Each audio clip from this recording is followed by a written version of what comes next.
মহামারী করোনায় তাকায় কি দেখো নাই? চাকুরিজীবীর চাকুরি নাই, ব্যবসা নাই, স্কুল কলেজ সব বন্ধ, লেখাপড়া বন্ধ, গাড়ি বন্ধ, ফ্যাক্টরি বন্ধ, ট্রেন বন্ধ, সব বন্ধ হয়ে গেল। আঙ্গুর টুপিওয়ালাদের একটা মাদ্রাসাও বন্ধ হয় নাই। রিজিক দেয় কে? গর্তাওয়াকুল মিকুনি হর সুবহ শাম, میرساند رزق تو از لامقام، جز به حق چی زیم خواهد انس و جا، فضل او عامستی در جمله جاها। একদল গেছি গা কান্দে সবার আইছি, আর একদল কান্দে ভাইয়াও ভাইলাম না। কিন্তু হুজুরদের কোনো টেনশন নাই, রসুলের আদর্শ নিয়ে যারা আছে আগেও যেমন এখনো তেমন ভবিষ্যতেও তেমন। বেয়াদবি করলে তার পতন অনিবার্য।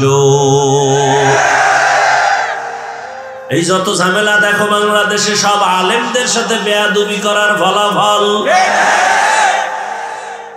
ভালো করে বুঝুরি মুমিন, চেয়ারম্যানের চেয়ারের মেয়াদ শেষ, আর আমগো হুজুর গো চেয়ারের মেয়াদি নেই, আবার শেষ কি? চেয়ারের কোনো মেয়াদ আছে নাই। চালাকি যা করছো সব সার, সব চালাক কিন্তু ধরা খাইয়া সুন্দরবনে ঘুমায়। চালাকি করিস না। এই গত পরশু দিনও চরমনাই বলে আসছি, আওয়ামী লীগ গেছে গেছে কি আল্লাহ ফাইস না। শিক্ষা নে, জুলুম করলে তোর পতন অনিবার্য হয়ে যাবে। ওলামায়ে কেরাম এই জাতিকে নিয়ে যেই পরিমাণ ভাবনা ভাবে, পৃথিবীর আর কেউ ভাবে না। সবাই দল নিয়ে ভাবে, আমার দল বড় করব, নেতা বড় করব, আমার দলে লোক বাড়াবো। কিন্তু উলামায়ে কেরাম নিজের ছেলে নিয়ে ভাবে না, সন্তান নিয়ে ভাবে না, স্ত্রী নিয়ে ভাবে না, উম্মত নিয়ে ভাবে। এ কারণেই তো মাজায় পাগড়ি বাইদা ছাত্র জনতার বৈষম্য বিরোধী আন্দোলনে ছাত্র শিক্ষক উলামায়ে কেরাম মাঠে নেমেছে, ক্ষমতায় বসার জন্য না, এই জাতিকে জুলুম থেকে বাঁচাবার জন্য। हकीकत से तू दुनिया बेखबर है, दुनिया की नुमाइश पर नजर है, नमी गोयम के आज दुनिया जुदा बाश, बाहर कारे के बाशी बा खुदाबाश। চেয়ারে বসে উপদেষ্টারা, হুজুরেরা কিন্তু বলে নাই তোমরা নামো আমগো বসাও। হুজুরেরা একটা সিগন্যাল দিয়ে রাখছে, রেড সিগন্যাল। জুলুম করলে কোনো ছাড় নাই। আর তোমরা নাকে তেল লাগায় ঘুমাও, দেশ স্বাধীন। এই বেটা, দেশ স্বাধীন কয়ে ঘুমাও। স্বাধীন হলে চট্টগ্রামে আইনজীবীর গলা কাটে কারা? কিসের স্বাধীন? মুসলমান স্বাধীন ওই দিন বলবে যেদিন ইসলামের স্বাধীন হবে। মুসলমান তো স্বাধীন ওই দিন, নিশ্চিন্তে মুসলমান ঘুমাবি যেদিন এদেশের আলেম ওলামারা সিনা টান করে দ্বীনের কথা বলবে, কোনো সুদখোর ঘুষখোরের অনুমতি নেওয়া লাগবে না। মুসলমান তো স্বাধীন বলে নিশ্চিন্তে ঘুমাবে স্বাধীন যেদিন এদেশের মাদ্রাসা মসজিদের কমিটিতে একটা বেনামাজি সুদখোর থাকবে না।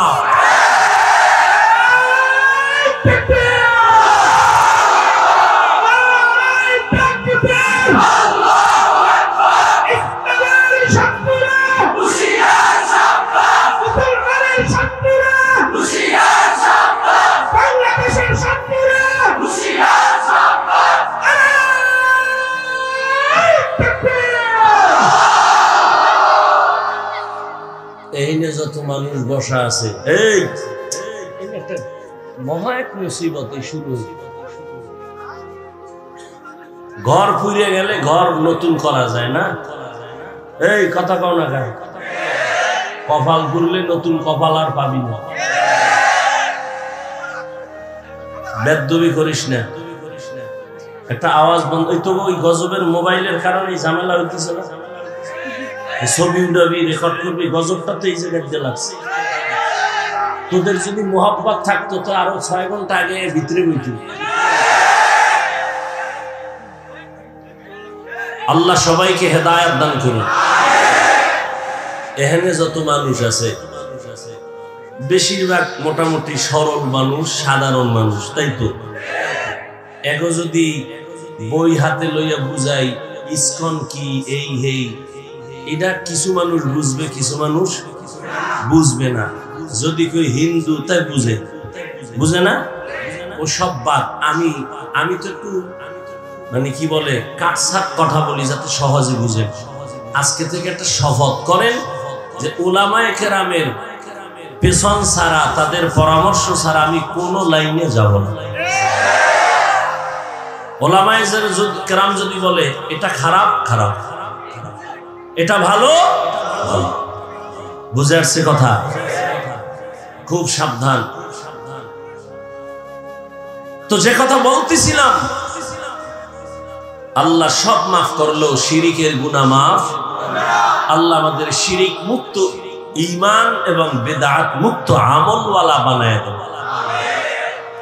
قل يا عبادي الذين أسرفوا على أنفسهم لا تقنطوا من رحمة الله إن الله يغفر الذنوب جميعا إنه هو الغفور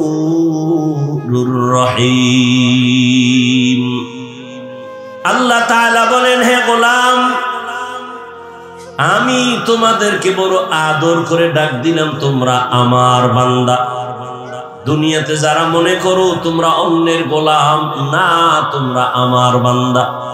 যারা মনে করো ঈসা নবী তোমাদের গুরু, না, আমি ঈসাকে বানাইছি আমি আল্লাহ, তোমাদেরও বানাইছি আমি আল্লাহ।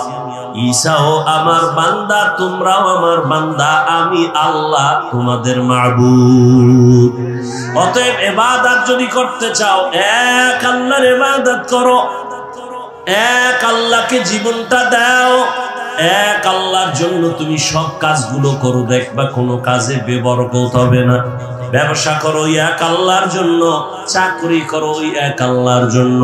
ওই আল্লাহর জন্য যদি চাকরি করো, ব্যবসা করো, নামাজ বাদ দিয়া ব্যবসা তোমার চলবে না, নামাজ বাদ দিয়া তোমার চাকরি চলবে না। নবীর তরিকায় যদি চলো, ব্যবসা করিয়াও তুমি জান্নাত পেয়ে যাইবা।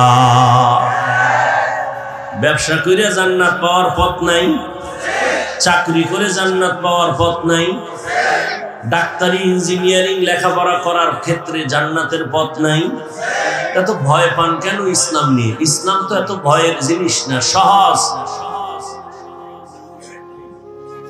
জুতা দুইটা আপনি পরেন, আমিও জুতা পরি না?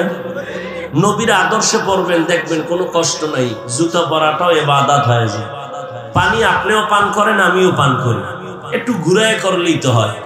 আপনি বাম হাতে করেন, আমি ডান হাতে করি, কি ডান হাতে করেন তো ইবাদত হয়ে গেল। আধা লিটার 1 লিটার পানি এক টান না দিয়া 3টা স্টেপ ভাগ করে 3 শ্বাসে পানি পান করেন, সমস্যা কি? আর সমস্যা কি মানি? শুধু সুন্নাত এতটুকু না। চিকিৎসা বিজ্ঞানীরা বলে যে মুহাম্মদের প্রত্যেকটা আদেশ নিষেধ উম্মতের শারীরিক শরীরের ক্ষেত্রে মহা এক ঔষধ।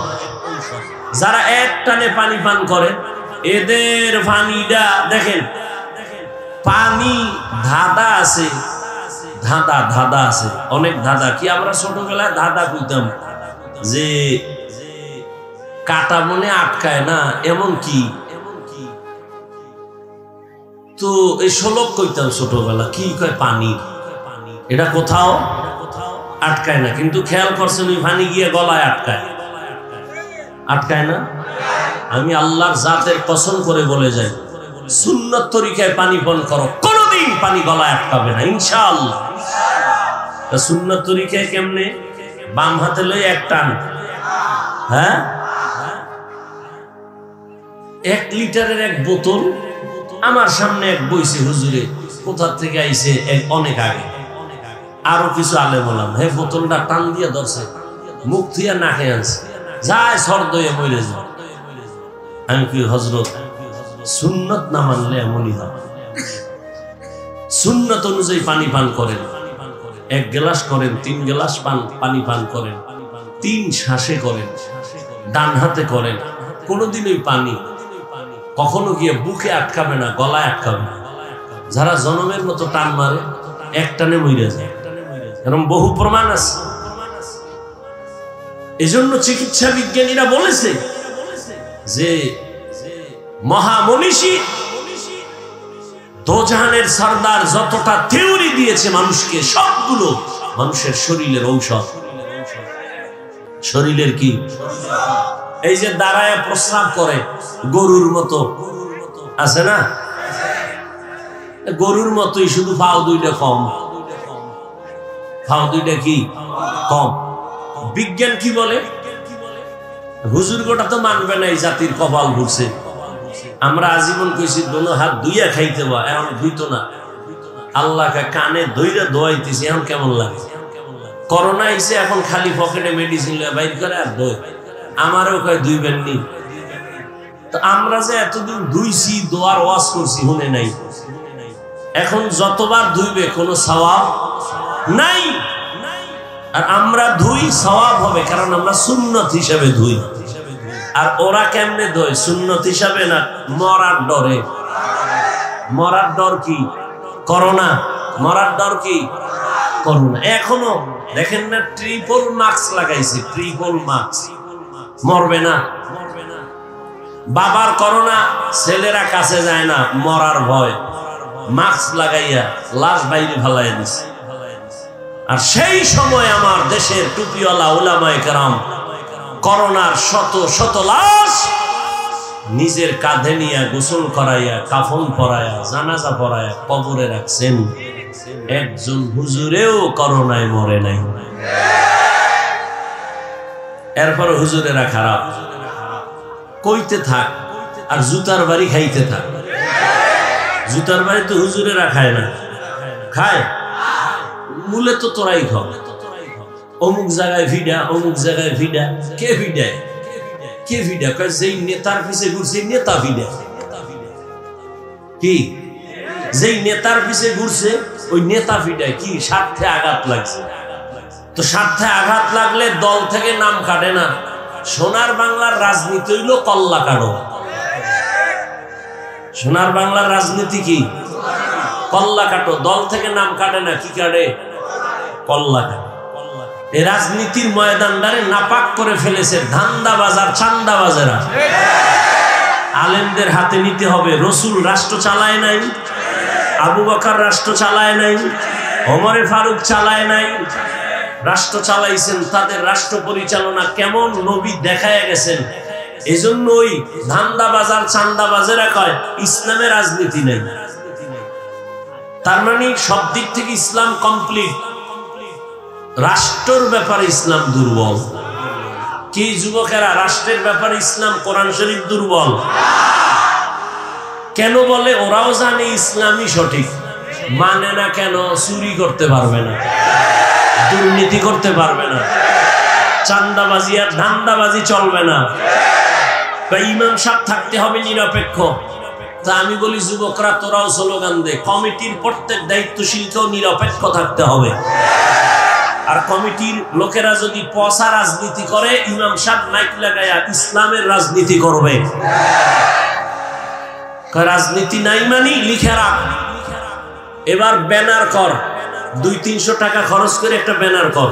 যুবকদেরকে বলছি, মুরব্বীরা, যুবক পারবা? আকামে সাকামে কত টাকা খুঁজছো? এই আমার এই কথাটা এখন যেটা বলবো, এটা ব্যানার করো, পেস্টুন করো, লাগাও সারা জায়গায়। কি? পৃথিবীর শ্রেষ্ঠ রাজনীতির কিতাবের নাম কোরআন শরীফ। পৃথিবীর শ্রেষ্ঠ রাজনীতিবিদদের শিক্ষক আমার রাসূল। পৃথিবীর শ্রেষ্ঠ রাজনীতির পার্লামেন্ট মসজিদে নববী। লিখে লিখে টানা। শিয়ালের মুরগি দিয়ে কয় 3 দিন আমানত। কয়দিন? শিয়াল খায় দোয়াও চাই মাফও চাই, 3 দিন কেন 3 মিনিটও না, জিন্দা কেন মরাও ভাইতা না। শিয়ালের হাতে মুরগি দিলে যা হবে, সুদখোর বেনামাজির হাতে ধর্মের চাবি দিলে তাই হবে। দিছে কারা? যে ঠিক কইলি, যেই তালে ঠিক কইলি, কে দিছে এই চাবি? এত জোরে ঠিক কইলে লাভ হইল কি? ইসলাম চাই, হুজুরেরা কইছে ভোট দাও, ভোর রাত্রে, ভোটের আগের রাত্রে টাকা খাইয়া কেবলা ঘুরাই দিছে। সবই যদি ঠিক হয় তাই অজ হইয়া লাভ কি? নাপাক তো জীবনে কম খাও নাই, এবার তওবা কর যে আর নাপাক খাবো না। আলেমদের পরামর্শ ছাড়া কোথাও এই আঙ্গুলের টিপ দিব না। রাজি আছো? আল্লাহ কবুল করে।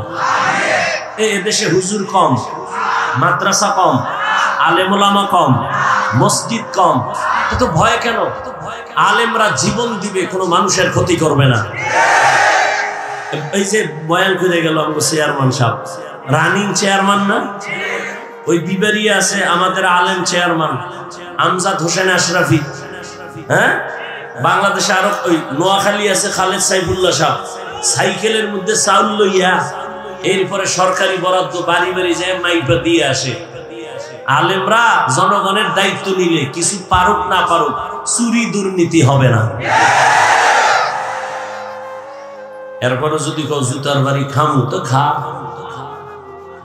মর, হুজুরেরা মরবে না ইনশাআল্লাহ, জুতার বাড়িতে মরবে না, তোরা মরবি। আল্লাহ হেদায়াত দান করে। আল্লাহ কয় তওবা কর। তোমার গুনাহ করতে করতে সময় লাগছে 50 বছর, আমার ক্ষমা করতে লাগবে 1 মিনিট।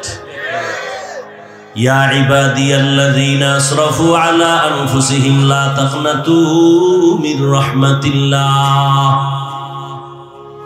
দোয়া কইরো বাবারা, আলেমরা যেন এক হয়ে যাইতে পারে। আমিন। আমরা উলামায়ে কেরামে এক হইলে প্রত্যেকটা নাস্তিক আর বেঈমান কথা বলতে হলে আমাকে অনুমতি নিতে হবে। অন্তরে নেফাকি থাকার কারণে সম্ভব হচ্ছে না। আল্লাহ সব উলামায়ে কেরামকে এক বানায় দেন। আল্লাহ বলেন, বান্দা আমি তোমাকে আমার বান্দা বলে ডাক দিলাম, তোমরা আমার বান্দা।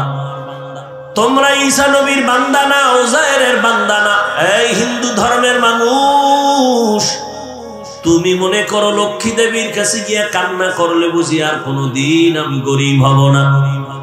মনসা দেবীর কাছে যদি কান্না করতে পারে, মনের মতো ওরা ধারণা করে আর সাপে কামড়াবে না। শীতলা দেবীর কাছে গিয়া যদি মনের মতো কান্না করতে পারে, ধারণা করে ওদের আর কলেরায় ধরবে না। আল্লাহ কয় সব কিছু দেওয়ার মালিক আমি। আমি আল্লাহ তোদের একমাত্র মাবুদ, তোরা আমারই বান্দা। অতএব তোরা যেদিকে যাইতেছ ওটা ভুল, আয় আমার রহমতের দরজায় ফিরিয়া আয়। আমি আল্লাহ তোদের আমার বান্দা কেন বলছি, তার আর একটা কারণ হলো, আমি তোদের এত মায়া করে বানাইছি, এমন মায়া করে আর কোন প্রাণী আমি বানাই নাই। আমি আসমান বানাইছি, জমিন বানাইছি, আমার আসমান আমার সূর্য সব বানাইছে কে? আল্লাহ। জমিন বানায় কয় না এটা আমার জমিন, আল্লাহ আসমান বানায় বলে নাই আমার আসমান। সূর্য বানাইছেন আল্লাহ, কিন্তু একবারও বলে নাই আমার সূর্য। বান্দাটারে বানায় কেন? কয় আমার বান্দা। এর একমাত্র কারণ আমি একটা উদাহরণে ভাবে দেই। আমার ছেলের গায়ে জামা বানায় দিছি আমি, টুপি দিলাম আমি, জুতা কিনে দিলাম আমি। একজনে কয় হাফিজ ভাই ছেলের জামাটা ধরে, কয় হাফিজ ভাই জামাটা কার? আমি কইলাম এটা আমার না, বানাইছে কে? আমি। টাকা দিছে কে? আমি। তো আমার না কেন বলেন? তা আমার জন্য বানাই নাই, জামা বানাইছি আমি, টাকাও দিছি আমি, যেটা আমার ছেলের জন্য বানাইছি। কথা ছেলে কার? ছেলে আমার। জামা আমার না, বানাইছি আমি। টুপি আমি দিছি আমার না, ছেলের পায়ে জুতা কিনে দিছি আমি, তবে আমার জুতা না। ছেলে কার? ছেলে আমার। আল্লাহ বলেন আসমান বানাইছি আমি, জমিন বানাইছি আমি, পাহাড় বানাইলাম আমি, সূর্যের আলো চাঁদের আলো দিলাম আমি, কিন্তু এগুলো আমার না। কয় বান্দা কার? কয় এগুলো আমার। সূর্য আমার না কেন? এটা আমার বান্দার জন্য বানাইছি। চাঁদ বান্দা তোর জন্য বানাইলাম। পাহাড় পর্বত তোমার খেদমতের জন্য বানাইছি, সব বান্দা তোর গোলাম বানায় দিলাম। একটা গরু যদি মেজাজ গরম করে এক ফোঁটা দুধও কোনোদিন বাসায় নিতে পারবে না কোনো বান্দা, কিন্তু গরুটারে বলছি খবরদার, আমার বান্দা যদিও তোর সামনে দুর্বল তবে বেয়াদবি করবি না। দুর্বল হলে কি হবে? সম্মান আমার কাছে তোর থেকে বেশি। ওয়ালাকাদ কাররামনা বানি আদম ওয়া হামালনাহুম ফিল বাররি ওয়াল বাহরি ওয়া রাযাকনাহুম মিনাত তাইয়্যিবাত ওয়া ফাদ্দালনাহুম আলা কাসীরিন মিম্মান খালাকনা তাফদীলা। দেখ যা কুরআন মে আয়ে মুহতারাম মুস্তাফা কি উম্মতে খায়রুল উমাম। আমি মানুষকে এত আদর করে বানাইছি, ওরা আমার বান্দা, আমি সব কিছু তোর গোলাম বানায় দিলাম। আসমানটাও তোর গোলাম, আমি বানাইছি আমার জন্য না। সূর্য আমার জন্য বানাই না বান্দা, তোমার জন্য। আমি বাতাস আমার জন্য বানাই না, তোমার জন্য। আমি আল্লাহ জঙ্গলের প্রাণী তোমার জন্য বানাইছি, আমার জন্য না। আমি নদীর মধ্যে কোটি ধরনের মাছ দিলাম তোমার জন্য, আমার জন্য না। কারণ আমি খাইও না, কিছু পানও করি না। আমি আল্লাহ পানি দিলাম তোমার পিপাসা নিবারণের জন্য। তবে দুনিয়ার জমিনের পানি কোথাও মিষ্টি, কোথাও তিতা, কোথাও লবণ, কিন্তু আমি আল্লাহ পিওর আর একটা পানি দিলাম। জমিনের যেখানেই যাও ওই পানিটা কোনোদিন লবণ না। বিভিন্ন লাইনের মানুষ বিভিন্ন পানি খাইয়ে মজা পায়, আবার পায় না। বাসার থেকে পানি নিয়ে অনেক জায়গায় যাই, আল্লাহ কয় তোর জন্য আমি আলাদা একটা পানি বানাইছি নারিকেল গাছের উপরে। ওই পানিটা দুনিয়ার কারো জন্য কোনো ক্ষতি না। স্বাদের বেলায় কারো জবান ফিরে যাবে না, তৃপ্তি অতৃপ্তি হবে না, বরং এই ডাবের পানিটা তোর শরীরের জন্য মহা ঔষধ। ডাবের পানি দাও, প্রতিদিন চেহারায় দাও, গোসল করো, জীবনে মৃত্যু পর্যন্ত চামড়া কোনোদিন আর হালকা হবে না, ঢিলা হবে না। এই যত সাবান সমান বানায়, ডাব সাবান বানায় না, বানায় আল্লাহর দেওয়া নিয়ামত থেকেই এরা প্রসেসিং করে বানায়। এরে আল্লাহর গোলাম, বিশাল বড় আসমান তোর খাদেম, বিশাল বড় জমিন তোর খাদেম, বিশাল বড় নদীর মাছগুলো তোর গোলাম। মাছ যদি মেজাজ গরম করে কোনো বনি আদম ধরতে পারবে? কোনোদিন পারবে না। আল্লাহ বলেন দুর্বল বানায় দিলাম। যত মাছ খাও বাধা নাই, গরুর গোশত খাবি বাধা নাই।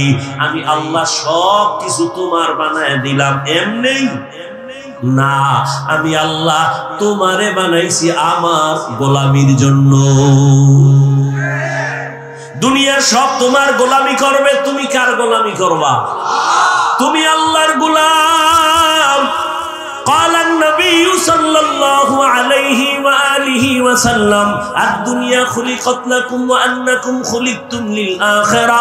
দুনিয়ার সব কিছু তোমার, আর তুমি বান্দা পায় দোয়া নিয়ে চলিও রে বাবা। তুমি যতই লেখাপড়া করো, মা বাবার দোয়া ছাড়া সফলতার স্থানে যাইতে পারবা না। যতই লেখাপড়া করো আর বাহাদুরি করো, শিক্ষকের দোয়া ছাড়া সফলতার জীবন পাইবা না। ওলামায়ে কেরামের নেক নজর ছাড়া তোমার চরিত্র কোনোদিন সুন্দর হবে না। কারণ ওলামায়ে কেরাম তার বাপ দাদার চরিত্র লালন করে না, মদিনাওয়ালা নবীর আদর্শ লালন করে। ও যুবক বাবারা, এক মিনিটে বলো, আমার নবীজির আদর্শ থেকে দামি কোনো আদর্শ কোথাও আসেনি? থাকলে বলো। যদি বলো হ্যাঁ আছে, তাহলে আমি আমার ইমানের কথা বলি। এখানে দাঁড়ায় যদি কেউ বলতে পারো সাহস নিয়া, হাফিজ ভাই মদিনার নবীর আদর্শ থেকে আরো সুন্দর আদর্শ আছে শেখ মুজিবুর রহমানের মধ্যে, জিয়াউর রহমান সাহেবের ভেতরে, আল্লাহর কসম আমি নবীরটা বাদ দিয়া জিয়া সাহেবেরটা, শেখ সাহেবেরটা গ্রহণ করব। সাহস আছে বলতে পারবি? ওটা বলবি কেন? জিয়াউর রহমান শেখ মুজিবুর রহমানের থেকে আরো বড় দামি মহাপণ্ডিত আব্রাহাম লিঙ্কন, যার গণতন্ত্র লইয়া মরো না স্লোগান দেয়, গণতন্ত্র জিন্দা করার জন্য বইরা যাবো, মরলে কি কয় শহীদ। গণতন্ত্রের জন্য জীবন দাও। আল্লাহর কসম এই আব্রাহাম লিঙ্কনের আদর্শ, মাও সেতুনের আদর্শ, লেনিনের আদর্শ, কার্ল মার্ক্সের আদর্শ, দুনিয়ায় এক কথায় জবাব। দুনিয়ার সব মানুষের বানানো আদর্শগুলো নাপাক, একমাত্র মদিনাওয়ালা নবীর আদর্শই হলো পাক। দুনিয়ার মানুষের আদর্শ নাপাক কেন কয়? দেমাগ নাপাক, তিন বেলা খাইয়া খায় মদ, গাঞ্জা, বিড়ি, ইয়াবা, নেশা। এই যে না মদ পান করে, মদ খাইয়েই কয় বউরে কয় মা। এটার দেমাগ ঠিক আছে, ওর মস্তিষ্ক নাপাক না। নাপাক মেধা দিয়া যা বের করবে থিওরি সব নাপাক। আর আমার রসুল কেমন পাক, কেমন মায়ার নবী পাইছো রে যুবক, কেমন এক নবী আমার, যে নবীর 63 বছর হায়াতে কোনদিন ভুলেও একটা মিথ্যা কথা বলেন নাই। তোমরা একজন নেতার নাম কও যে মিছা কয় না, কয় না মানি ঘরের ভিতরে থাইকা মোবাইল নিয়ে আমি জমিনে নাই, কেমন মিথ্যাবাদী। আর আমার মায়ার নবী কেমন, জীবনে একটা মিথ্যা কথা বলেন নাই, কাউকে একটা গালিও দেন নাই। হাজারো গালি নবীরে দিছে বেঈমানেরা, নবী জবাবও দেন নাই। আরো আশ্চর্য কথা, আমার মায়ার নবী দুটা চোখ মোবারক দিয়ে কোনোদিন রাগে গরমে কারো দিকে তাকান নাই। ওই নবীর আদর্শ মানতে গিয়া আজকে টুপি পরলাম, দাড়ি রাখলাম, নামাজ পড়ি, পর্দা করি, হালাল খাই। বলো যুবক বাবারা, তোমরা যারা নবীর আদর্শ মানো না, বলো তোমরা কত উপরে। আর আমরা যারা নবীর আদর্শ মেনে চলি, বলো আমরা কত নিচে। তোমরা কত উপরে উঠছো। সালাম তো তোমারে কেউ দেয় না, বরং জানো তুই কত উপরে উঠছো, জানো নি? বালিশে মাথা লাগায় ভাবিস, আল্লাহ না করুক, বুঝাবার জন্য বলি, যদি তুই মইরা যাও এখন, তোর মা খুশি। এই কপাল ভরা, তুই মরলে তোর মা খুশি। তোর কেমন গজবে কপাল লইয়া জন্ম নিছ। তুই মইরা গেলে তোর বাপ খুশি, মনে মনে কানবে ঠিক, কিন্তু ভিতরে খুশি কেন? ছেলেটার চরিত্র এত খারাপ, মানুষের সামনে মুখ দেখাইতে পারি না ছেলের চরিত্রের কারণে। মইরা গেছে, একটা বালা গেছি। এক আল্লাহর বান্দা, আমার আপনজনের মধ্যে ছেলে খুব জ্বালায়। তা আমার দ্বারা দোয়া চায়, ভাইয়া একটু দোয়া করে। কি? আমার ছেলেটা জানো আল্লাহ লইয়াছে। নিমক হারাম কপাল পরা সন্তান, এমন সন্তান কেন হয়েছ যে তোর মা কষ্ট পায় তোর কারণে, তোর বাবা দুঃখ পায়, চায় তুই মরে যা, তুই গাড়ির তলে মাথা ঢুকায় দে। এমন কপাল নিয়ে জন্ম নিছ কেন? তোর চরিত্র এত খারাপ কেন? মাস্তানি করো, বাহাদুরি করো, অনেক বড়। এই কপাল জীবনে কামাই করিল যে মইরা গেলে হুজুর খুশি, ইমাম খুশি, মা বাপ খুশি। এই 25-30 বছরে কামাই করলি কি বড়দোয়া? আর বাহাদুরি কর, আমি অনেক কিছু না। চাকার তলে মাথাটা ঢুকে গেলে তোর উপায় কি? এমন কোন দিন নেই তো ঢুকে না। যুবক যুবক যুবক, লাশ, সব যুবকের লাশ, যুবকের লাশ, পানির নিচে ঘুমের বিছনায় যুবকের লাশ। কি কামাই করলি? সবার বড়দোয়া কেন? সারা রাত মোবাইল নিয়ে কবিরা গুনাহ, কবিরা গুনাহ, কবিরা গুনাহ করতে করতে করতে করতে আল্লাহ বেজার হয়ে তোর চেহারার নূর নিয়ে গেছে। তোর চেহারায় নূর নাই। 40 বছরের চেহারা নষ্ট হবে না, 20 বছর 30 বছরের মধ্যে চেহারা নষ্ট কেন? তোর চেহারা আকর্ষণ নাই কেন? তাকাইলে মায়া হয় না কেন? সারা রাত গুনাহ করেছো, কেউ দেখেনি, মোবাইলের দ্বারা, আল্লাহ দেখে নাই। ঘুমের মধ্যে মরণ হয় না। মুসলমান হয়ে একটু চিন্তা কর, বেঈমানের বলি না, মুসলমান হয়ে চিন্তা কর তো, আজরাইল যদি আইসা দেখে তোর কানের ভেতরে গানের তার লাগানো, তুই মুসলমান হয়ে একটু চিন্তা করতো, কবরে কি জবাব দিবি? অথচ তোর মতো যুবক জীবনে মাদ্রাসায় পড়ে নাই, আলিফ বাতাও জানে না, স্কুল কলেজে পড়ে, 5 ওয়াক্ত নামাজি দাড়িওয়ালা, সত্য কথা বল নাই? আর কোনো ওয়াজের দরকার নাই। তোর কপালে জুতা মার, তুই দরজা বন্ধ করে, তোর জুতা খুইলা তুই কপালে মার। যে আমার লাইনের যুবক স্কুলে পড়ে নামাজ পড়ে, আমি পারি না কেন? জুতা মাইরা একা একা, কেউ যেন দেখে না, দরজা জানালা বন্ধ করে লইস। এরপর জুতা মারবি কপালে আর বলবি আমার কপালে তো খারাপ কেন, আমার কপালে কার অভিশাপ লাগছে, আমার কপালে তো গজব কেন। আমার মতো যুবক জেনারেল লাইনে থাইকা RAB, army, police, BDR, professor, doctor, engineer, OC, DC, SP, দাড়িওয়ালা নামাজি নাই, সংখ্যায় কম। আর জান্নাতে যাবেও তো এক দল, ৭২ দল তো জাহান্নামী, জান্নাতি দল কমই হবে। তো তুমি পারো না কেন? রাস্তায় গাড়ি চালায় কত যুবক, আজান হয়ে গেছে তাড়াতাড়ি মসজিদে রিক্সা বন্ধ করে নামাজে দাঁড়ায় গেছে, দেখা হইলে মাঝে মাঝে দোয়া চায় আর বলে হুজুর লেখাপড়া কইরা হালাল চাকরি পাই না, এই জন্য রিক্সা লয়ে নামছি। চাকরিতে গেলে ঘুরছায়, হারাম টাকা ছাড়া চাকরি নাই, জীবনে ওয়াদা করছি বয়ান শুনছি নামাজ ছাড়বো না, হারাম খাবো না। ওই আর্মির চাকরি করে এক বাবা, দোয়া চাইতেছি হুজুর, বলে দাড়ি কাটা লাগবে, বলছি চাকরি করবো না। রিজিকের মালিক চাকরি না আল্লাহ, এত টেনশন করো কেন? তোমার মতো যুবক যদি স্কুল কলেজে পড়িয়া, চাকরি করিয়া, ব্যবসা করিয়া, নামাজ পড়ে, পর্দা করে, হালাল ভাবে চলে, তুমি কেন পারো না? তুমি তোমার লাইনে থাইকেই তো জান্নাত পাওয়া সহজ। যদি একটু আমার আল্লাহর মোহব্বত নিয়ে চলো, নামাজ পড়ো, কাস্টমারের ধোকা দিবা না, মিথ্যা বলবা না, সুন্দর আচরণ করবা, সত্য কথা বলে ব্যবসা করো, আল্লাহর কসম এই ব্যবসায়ী তুমি জান্নাত পেয়ে যাইবা।